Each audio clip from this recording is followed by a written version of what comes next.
Success stories and interviews with game changers and thought leaders who have overcome both in life and in business. Welcome to Vertical Momentum.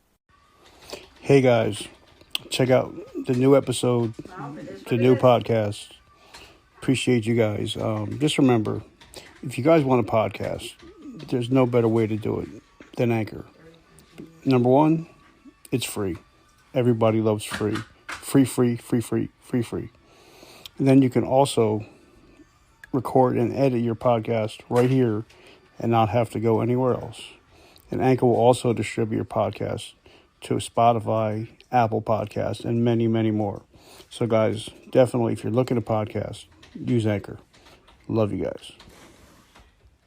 Welcome to another episode of Vertical Momentum, where we are talking to game changers and thought leaders. So I want to thank you guys for hopping on another episode. First, I want to thank our sponsor, James McNeil, has an amazing book out that actually helped save my life. It's called Finding Your Personal Mission, where he talks about people that are struggling with mental health issues, depression, suicidal ideations. And just check out the book. It's called Finding Your Personal Mission. You can go to jamesmcneilauthor.com, and I will be putting that in the comments. So if you know anybody that's struggling with any mental health issues, definitely check it out. Thank you guys so much. Guys, this is going to be a great episode. Get your pen, get your paper out. This gentleman I'm going to talk to is changing the game as we speak. His name is Frank Sell, and he's a guy that does not BS, tells you what he thinks, tells you the way things are, and I'm so glad to have somebody like him on here. Frank, what's up, my brother? Hey, Richard, man, it's my pleasure to be on the podcast. Thank you. Yeah, we're going to have some fun today. That's what it's about. So what's going on? How's your day going? I'm good. Just running the streets, basically single father, running the business and running kids around and just whatever it takes to get it done. So how is homeschooling going? It was just kind of another day for us. My kids have been homeschooled for a few years, and they decided this year of all years, this school year, that they wanted to attend in person at school. So it wasn't too bad when things went what they call a hybrid here, part-time in school and part-time at home. Now, where are you at? I'm in central Kansas. All right. So beautiful, God's country. I love it, of that area. So tell us a little bit about where you're from. What kind of kid were you? Were you kind of getting into mischief like I was? Yes. No, I grew up here in central Kansas, northwest of Wichita, about 30, 40 minutes. Probably just a pretty average lifestyle growing up. My father was self-employed. Unfortunately, like most kids, my parents split up when I was about 13. I never really got into, trouble per se. I was stayed pretty busy racing RC cars, racing full-size cars, and just kind of had the average kid life, I guess. Now, what kind of student were you? Oh man, I was a horrible student. I hated school. So you weren't on any honor rolls or anything like that? No, not at all. It was pretty obvious to me early on that, education in that fashion wasn't for me. Back, like I like to say, back in the 1900s, our parents told us all the time, for me, get an education, so you can go to college or learn a trade, so you can put in 30 or 40 years at a job and, get a good retirement. That's what they taught us back then. And, that dream is not alive anymore. So then what'd you do when you graduated high school? Well, the last couple of years of high school, I knew that college wasn't for me, but I knew that, I decided to pick a trade. So I picked welding. I went to Votech to learn how to weld. And I did that because I knew I could always be employed. I knew welders made decent money. So that's what I did right out of high school. I got my first job outside of high school at 18 as a welder. And that's what I did for about 10 years. Okay. So now you got to let me know, how is it that you became such a patriot, and such a lover of this beautiful country that we live in? Man, just realizing the freedoms and opportunities that we have, you know, and it's the what men and women have done to make it that way, and to realize, you know, the freedoms that I've had to just have an idea or say, hey, I want to do something different, and just take off running and do it. So that's just one of the many things that I love about the country and love about what we stand for is, you know, and it's on the coffee product that we sell. You know, I have the Galatians 5:1, which is, you know, it's for freedom's sake that Christ set us free. You know, and it's just down to the core, our freedoms to do what we want, you know, within certain limitations that it doesn't, you know, doesn't hinder others or affect others, you know, in that negative way. So what was it that made you decide, you know, because a lot of times, you know, I have a friend that's a welder. He teaches welding. He's in the unions, you know, making, you know, six figures, living a good life. What was it made you decide that that's not the way that you wanted to go, and that you wanted to? Because they say that an entrepreneur is somebody that is willing to work 80 hours a week so they don't have to work 40 hours a week for somebody else. So what was your thought process? Yeah, absolutely. It was kind of, you know, that realization that I did not own my destiny or my sovereignty at that time. So like, what that means is I was 18 when I started the last job I had, Valentine's Day 1994, employee 5331. I ain't had that job in almost 20 years, but I still remember my employee number. So the reason why I say that is at 18 years old, I started this job with the company, and they had the 30-year retirement program. And so that's kind of what I was saying earlier, that dream we were sold doesn't exist. So after about 5 years, the company that I was working with, they got sold. And traditionally, a lot of times what somebody will do when a company is sold, a big company, is they will change the benefits package. And so when I started at 18, they had a 30-year retirement program. I was going to retire at 48 with full benefits, insurance, everything. So here about 25 or so, they changed the deal on me. I fulfilled my end of the bargain. I showed up and I did the work that I needed to do, and they changed the deal on me without my permission. They didn't ask me. They didn't say, hey, Frank, do you care if we sell the company? No, nothing. I didn't have control of that. And so that's when I realized either I need to do something, or I just need to shut up and go back to work. And, you know, and hopefully when I turn 55, they don't change retirement again. So that was the moment that I realized, you know what, this is a great wage. It's a good job. But I think there's more in the tank. There's more that I want. So what did you do? What was your first foray into entrepreneurship? I had some friends that they did what's called paintless dent repair. They fix hail damage on cars without painting them, and it's basically all hand labor. And my mindset was, my hands are really smart. I'm not afraid to work really hard, so I can figure this out. And they had offered me training, but at that time back then, it was like $40,000 for training plus 50% of your first year's income. And you know, I looked at it and it's like, it's just working with your hands. My hands are really smart. So I literally bought $100 VHS tape and some used tools and just taught myself the trade. And when the next layoffs come around, I volunteered for a layoff about February of 2003 or so. And then in March of 2003, I just quit my job and started hustling. Now, how do you still do that, or are you out of that game? Yeah, no, I still do it. It's been really, really good for my family. You know, it's been really fortunate that things have worked out, and it's also taught me a lot of things that, even though it's a great income, you know, we can do multiple six figures with my hands, pretty reliably, but at the same time, as a man and as a leader of my family, I've found that it's irresponsible of me to have our entire lifestyle built on that foundation. So that's where I started getting into online marketing and branding and building a business model that can operate without me. So tell us about Armored Up Man.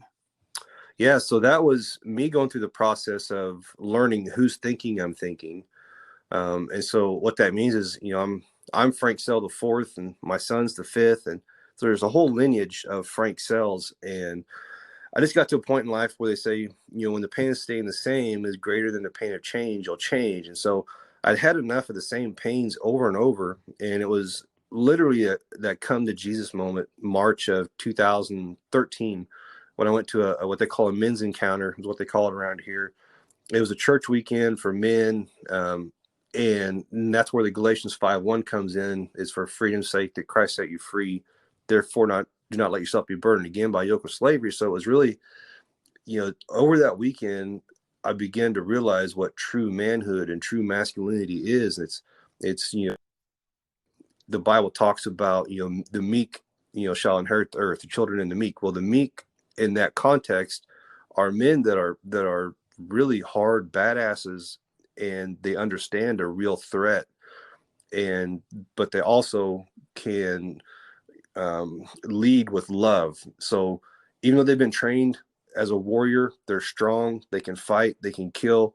They also know how to love and how to endure hardships and wrongdoings and persevere with love. And so that was the point for me where March of 2013 that I really began to take a look at myself and just say, man, everywhere I go, there I am. So maybe I need to equip myself with a better understanding of how the world works and who I really am. And a lot of people, when they, Jesus even said, the meek shall inherit the earth. But if people look at the what it actually means is meekness is just power under control. Yeah. So there's a difference between weakness and meekness. Yep. Jesus could have been holding a child, but he was also flipping stone tables at synagogue. You know what I mean? Right.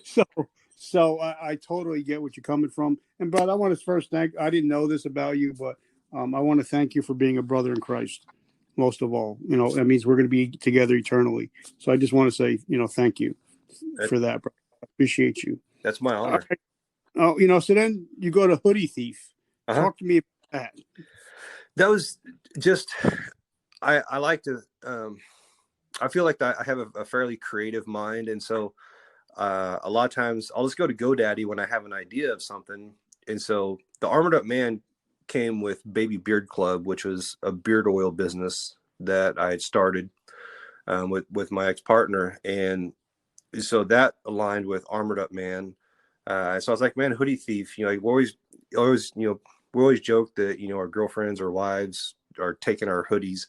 And so I thought it would be a fun brand to build. But there's you just got to keep the main thing. And the Hoodie Thief was something I thought it'd be fun. It's still maybe fun someday, but it's not the main thing. And so there's other things, which now the Home of the Hustle and the coffee, which is really, it's growing with a lot less effort than anything else I've ever put forth.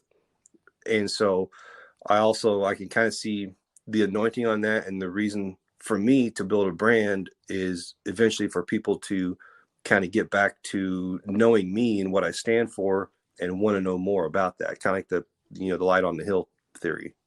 Okay. Now, like I said, when I first knew that, I definitely want to get some samples, and I definitely want to try the canned coffee because I'm a big energy drink guy, and I would love to try it and support you. So that's one thing I can't wait. I'm excited about. So talk to us about the Home of the Hustle, and then talk to us about your coffee and why it's different from everybody else. Okay. So the Home of the Hustle was really where my second leg of entrepreneurship journey began. It started out as a Facebook page where I knew it's kind of like this interview on a podcast. I knew that there was a lot of things that I didn't know about branding and marketing and growing a business online. And so I needed to find out. And so I started interviewing people on a Facebook page called Home of the Hustle in a live video format, and the audience could participate and ask questions and all these different things. And so that kind of built my own personal influence and built my own personal brand. And so that when I went to start Baby Beard Club, I already had a network of people that knew how to do those kind of things. And so what happened there is there was a local company in Wichita, Kansas, which is about 30 minutes away, that saw the brand, and the plant manager at this place, he bought some beard oil. Well, it's a contract canning company, and they can cold brew coffee. And so I just messaged him. I was like, hey man, I'll be in town, so I'll stop by and I'll drop your beard oil off. And I picked up some coffee beans for myself. And one day I stuck a Get Shit Done sticker because I have a beard oil at Baby Beard Club that is Get Shit Done. The oils help you focus and concentrate, the essential oils. And so I had some Get Shit Done stickers laying around. I put it on a bag of coffee and I put it on Facebook, and people were like, is that really Get Shit Done coffee? I'm like, yeah. Like, well, how do I buy it? I'm like, oh, hold on, I'll put it on the website. And so I called my buddies, and they just thought that was awesome that I was selling coffee. And they started wholesaling me coffee beans. And their main thing though is canning cold brew coffee for themselves and for other people. And one day in conversation, I was like, man, Get Shit Done cold brew coffee would be really neat. And so they agreed, and we just started talking about it. And so eventually I separated the coffee from the beard club website because it fit better with Home of the Hustle. And so that's where the Home of the Hustle coffee brand really got started, was about March of last year, 2020. I started the website, started selling coffee beans and some shirts. And then September of 2020, I bought my first pallet, about 2,300 cans of cold brew coffee. It's a latte. It's like creamy coconut. It uses coconut cream instead of milk, so it's dairy free. So back September last year, I bought my first pallet, and within 5 weeks, I sold out 3,000 cans. It was just crazy. I love that. Now, I don't know if you know this about me, but I was in the health and fitness industry for over 32 years, and I ran $1 million general nutrition center. And I was friends with the guy that makes a product called VPX Bang. Mm-hmm. And his name is Jack. And they had the coffee where they would actually have the coffee brand. And I got so addicted and so hooked that I was going through like 2 cases a week myself because I love the product. But then they discontinued it. So there is such a big market out there, especially for canned products, and especially if it has a mission. Everybody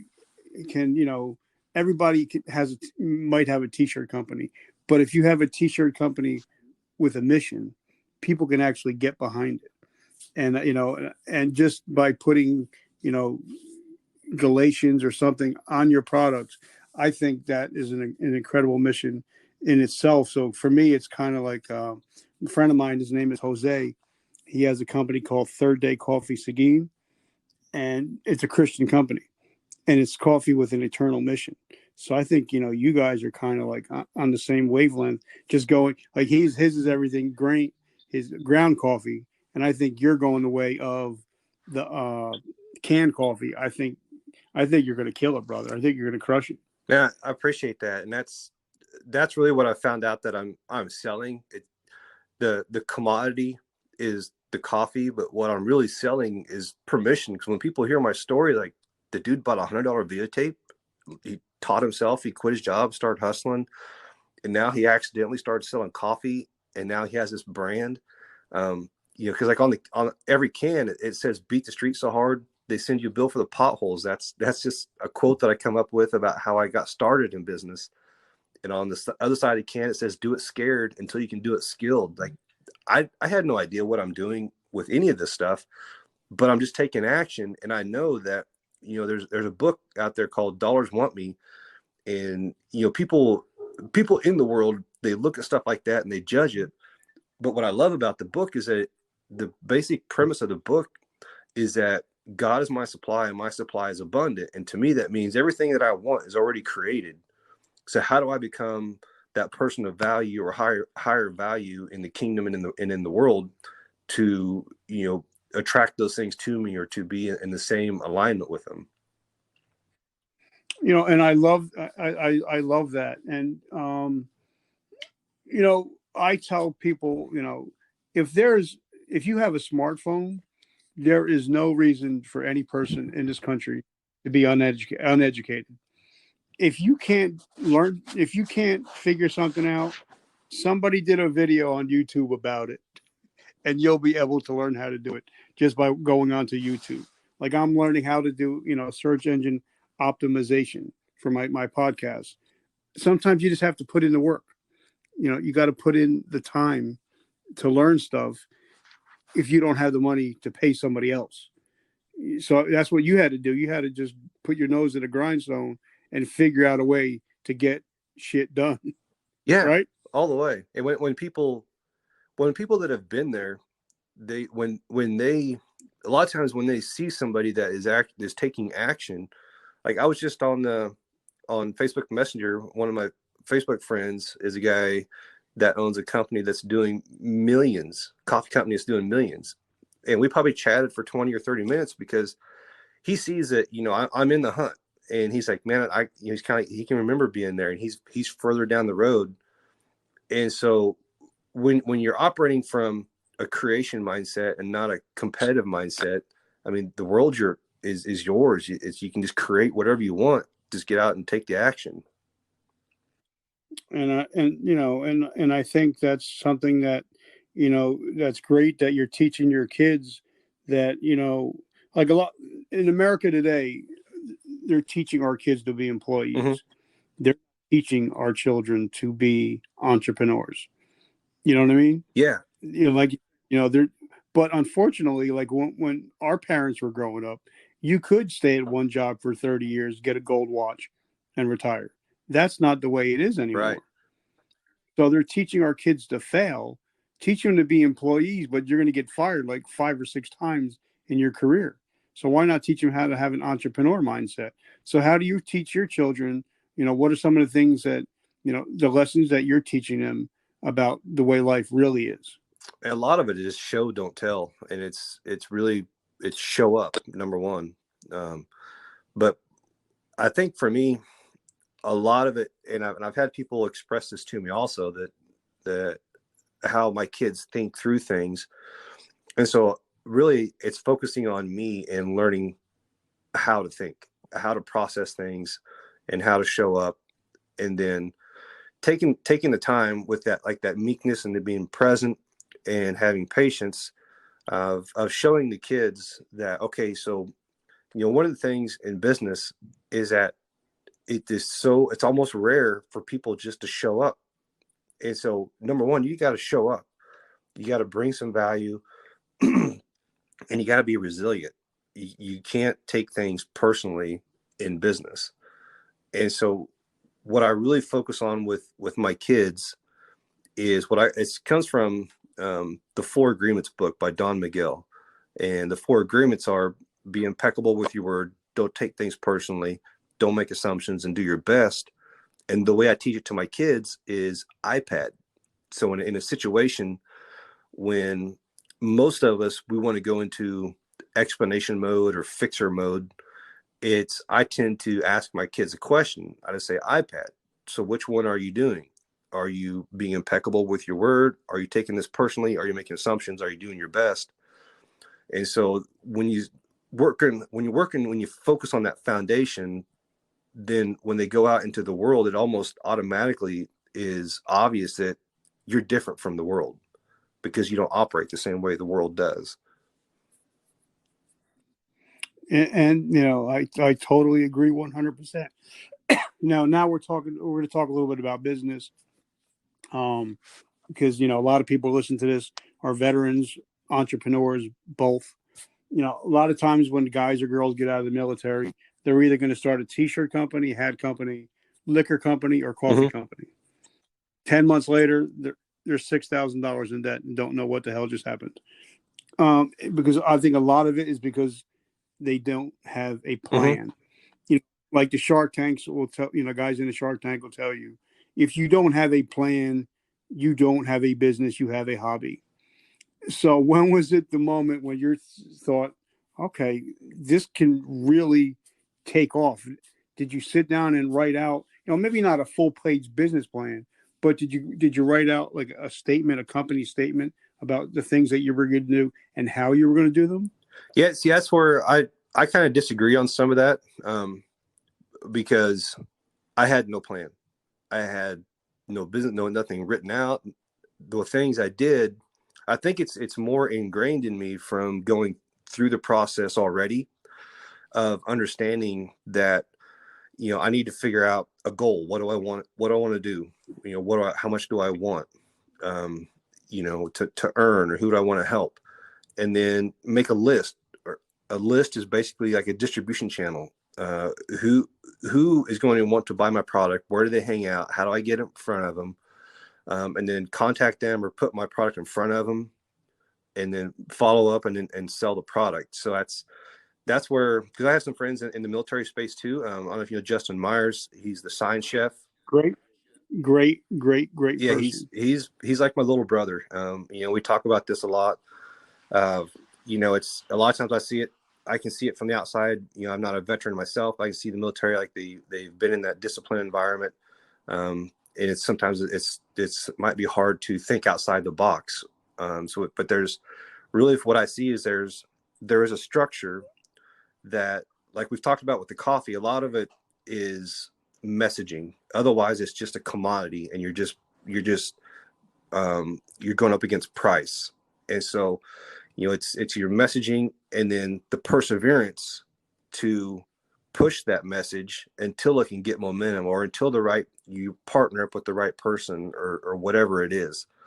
You know, so that's where I see a lot of people kind of mess up, is they go after it from a commodity mindset, because everybody sells a can of coffee, but there's only one can of get shit done coffee out there that says beat the street on it. There's only one can of coffee out there that says make America grind again. You know, so it's you know, kind of finding your message and your voice, and that can be done on the run. It can be done ahead of time, however it is. But for me, that's where I see a lot of people that they kind of mess up, as they don't persevere, and they don't build that audience. Where the home of the hustle, we did a Facebook video show for 3 years, didn't get compensated one penny for it. But when I launched my coffee, I sold out in 5 weeks, because I'd already built an audience of people that knew, liked, and trust me. See, you know, and I think, you know, there's so many different things we can get into, and I hope you have time, you know, but I don't want to take too much time out of your day also. But, you know, talking about trust and branding, you know, I tell everybody, you know, you are your brand. No matter, you know, if you own a company, you are your brand. And a lot of people don't believe in that, but I do believe in it. I mean, just imagine if Michael Jordan calls an interview and walks out in an Adidas Mm-hmm. sweatsuit. People would lose their mind, because you're Air Jordan. You are Nike. Right. You know, you are your brand. You are Air Jordan. You can't be, you know, uh, Adidas Jordan. So you have to work on your brand, and sometimes it takes a while to build your brand. And I think, like you said, building your brand with trust. You know, like people, I've built my audience, you know, now over almost 5 years on social media. People know that, you know, I'm trustworthy, and that I'm only trying to help other people. And that's where the Comeback Coach had its own brand. But if you don't show consistency, and if you don't show that you care about people over the long haul, you know, a lot of people I see going for the quick hit, instead of, like Gary Vee says, you know, go for the long game. So now, you know, when you talk to people and about branding, what are some of the thoughts that, you know, what are some of the comebacks that they give you about branding, different companies? Well, for me, like people, I get the feeling that people make the assumption that I really know a lot more about what I'm doing than I do. But what I think I do know is me and my story. And so I don't think I don't see enough people that tell their story often enough that they learn more about themselves. Because for me, you say that phrase, I've heard it before, that, you know, the reason why you listen so much is you can't learn anything when you're talking. And I don't believe that, because through talking and through doing the videos, like doing interviews like this, I've heard the words that come out of my mouth. I don't just speak them, unconsciously. I pay attention a lot of times to what I'm saying as it's coming out, and I listen to my internal dialogue on how that feels. And so I'm like, as I'm saying it, I'm like, man, that doesn't really line up with how I feel. And that goes back to my foundation of who's thinking am I thinking. And I get to discern, like, okay, that was something that either my parents or my father used to say, or people around me, and that's not how I really feel. So when you kind of start getting there, then you can get more solid in who you are and understand what you stand for and more clear about your message. And so that, I think it goes back, like you just said, doing the work that you may not be compensated in dollars, but you'll be compensated in trust and social capital of, building a following of people. And it's like Zig Ziglar said, help enough people get what they want and you'll get what you want. Well, help solve enough problems. And so I can do that by solving my problems.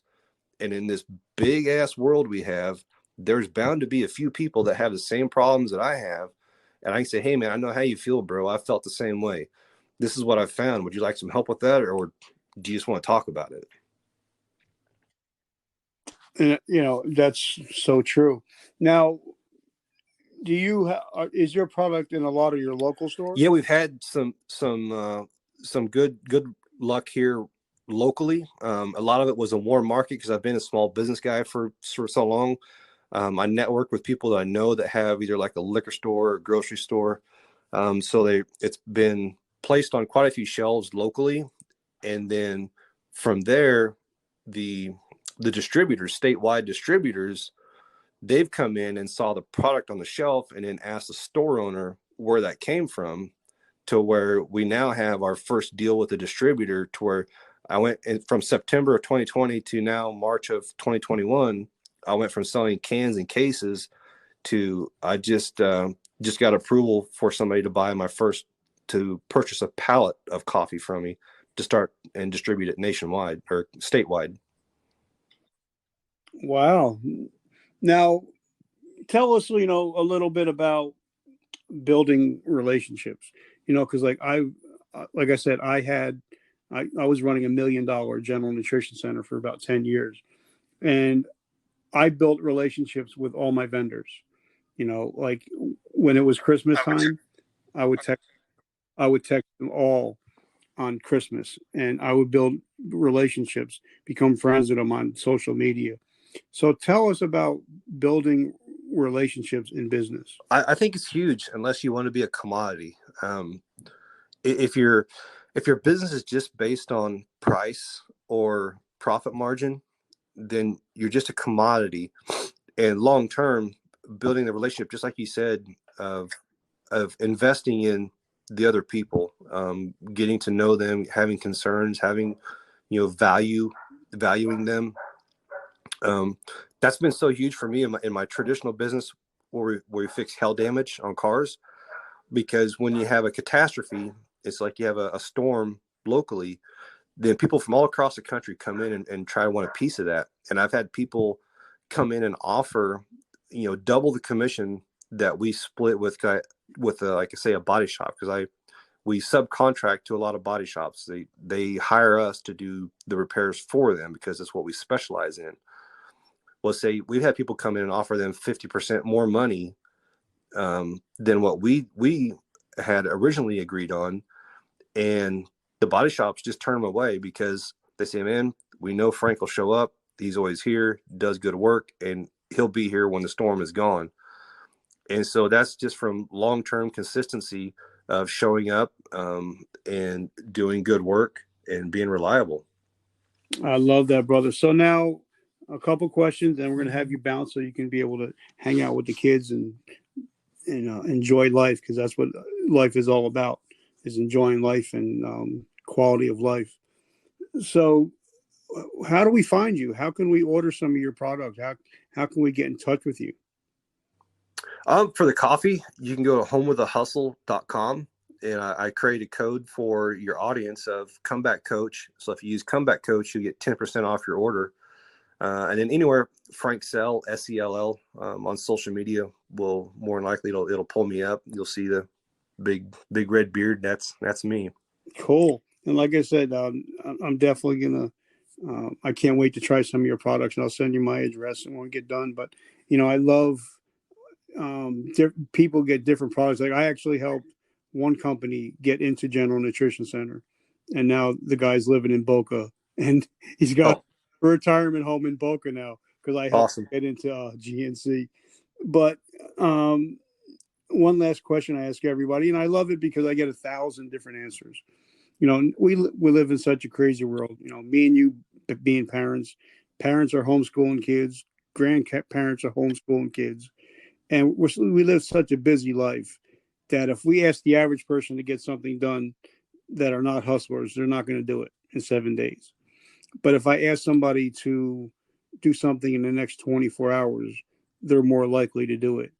So if somebody is struggling in business, what is something they can do in the next 24 hours to start the right to ship? Sell something. Get a win.